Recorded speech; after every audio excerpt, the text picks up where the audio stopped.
করে রেখে দিবেন, যাতে করে আপনাকে এই ভিডিওর আমলের যে সাবস্ক্রাইবারের ফজিলত সেটি আপনি সাদকায়ে জারিয়া হিসাবে কবর শুয়ে থেকেও পেতে পারেন। চলুন আমরা সম্পূর্ণ ভিডিওটি থেকে বিস্তারিত দেখি।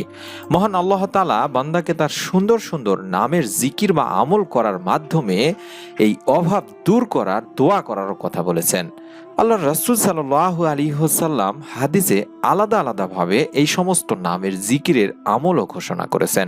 মহান আল্লাহ তাআলার পবিত্র গুণবাচক নামসমূহের মধ্যে এমন একটি নাম রয়েছে যেই নামের আমলটি করলে ইনশাআল্লাহ মহান আল্লাহ তাআলা আপনাদের সমস্ত প্রকার অভাব অনটন দূর করে দেবেন ইনশাআল্লাহ।